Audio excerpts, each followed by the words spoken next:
The release of the two Michaels led to plenty of relief and celebration over the weekend as Canadians looked back on their horrific ordeal, detained in a Chinese prison since 2018.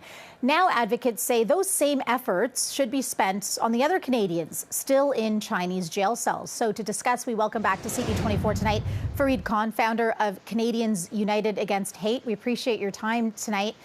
You're specifically concerned about a Uyghur Canadian detained in China. Can you tell us his story? Yes, Huseyin Celil is a Canadian. He was detained in Uzbekistan at the request of the Chinese government. He was essentially abducted, and he was then sent to China at Chinese request. He was tried, and his trial had nothing to do with anything he did other than the fact that he's a Uyghur and he was a Uyghur rights activist. And he has been detained for more than 5,000 days. Well, 15 years, which is more than 5,500 days. So you compare that to the 1,000+ days that the two Michaels were in Chinese prison, and he has been literally in a living hell. I'm sorry, we're not that well aware of Celil's case compared to the two Michaels, but what efforts have been made to try to get him released and back to Canada? Well, this happened when the Harper government was in power, and that government did try to advocate on his behalf. But over the years, those efforts diminished to the point where he's essentially been forgotten as far as we know. There's been no consular visits for 4 years, so we have no idea what his condition is, what his health is like, or whether he's alive or dead.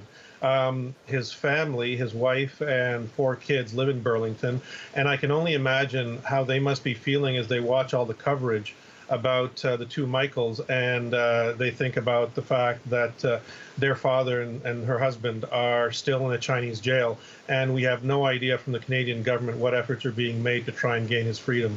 Mm-hmm. And there is a responsibility for journalists to also cover his story the way that we covered the two Michaels, Michael Spavor and Michael Kovrig. What are your thoughts on the efforts that we saw unfold and now this conclusion that we saw over the weekend? Well, I think that the efforts and the energy that was expended to try and free the two Michaels, I think that was amazing. I think that's the level of effort that the Canadian government should expend when you have these sorts of situations. But that is not the level of effort that has been expended for Huseyin Celil. And it really begs the question, why? Why is this man, he's a Uyghur Muslim who was abducted from another country and sent to China, why has there not been the same level of effort expended by the Canadian government for him? And now that the ordeal of the two Michaels is over and they're home, it's now time for the Canadian government to put the same amount of energy and effort into bringing him home. I mean, 15 years. He's been in a Chinese prison for 15 years, and he's essentially been forgotten. And I think that if justice is to prevail, then Canadians who supported the call to free the two Michaels should also be supporting the call to free Huseyin Celil. No diplomatic voice is going to admit this, but we saw within a very short time frame that the CEO of Huawei, Meng Wanzhou, was leaving Vancouver. She had been detained there for quite some time. The United States looking to have her extradited. The minute that ended, well, not the minute, but within hours, the two Michaels were on a flight out of China coming back to Canada. So can you talk about those diplomatic efforts, Fareed, and what the politics at the time, how they play a role in these people's lives? Well, I think clearly in the case of the two Michaels, they were pawns in a bigger game. And their imprisonment by the Chinese government had everything to do with the detaining of the Meng Wanzhou executive for extradition to the U.S. So, the fact that they were on a plane back to Canada means there was a quid pro quo there. However, in the case of Huseyin Celil, it's a different situation. Here's a man who's a Canadian citizen who had been an active voice in defense of the Uyghur community, which is being persecuted horrifically by the Chinese government. There are almost 2 million of them in concentration camps. What's happening to them has been declared a genocide. He was standing up for his community, and for that he was seen as a criminal by the Chinese government. And so it's now up to Canada to live up to all the great words they've talked about, defending human rights and living up to the rule of law, and start expending the level of energy to try and get him returned that they expended for the two Michaels. And Canadians need to make sure that the Canadian government is held to account in this case, because without the support of Canadians who are calling for the freedom of the two Michaels, I'm not sure how much effort would have been put into the level of effort that would have been put into getting their freedom.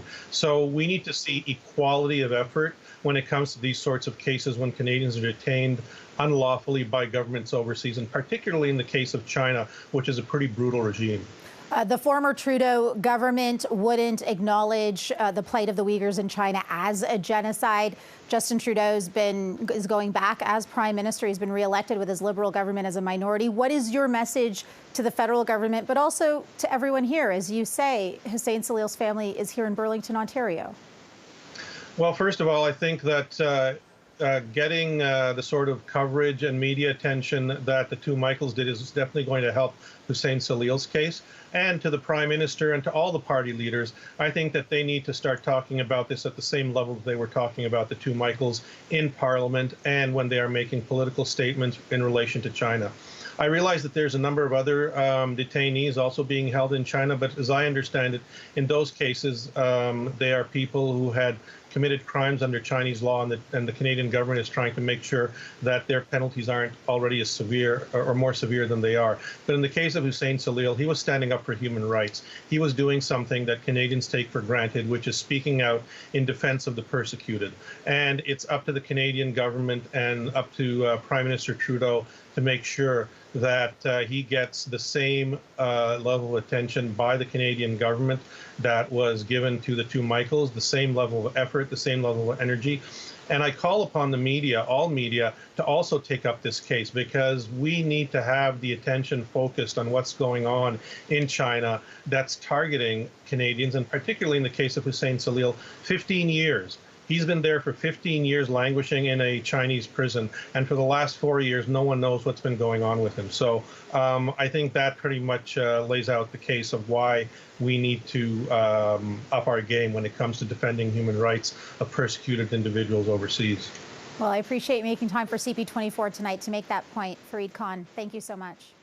Thank you.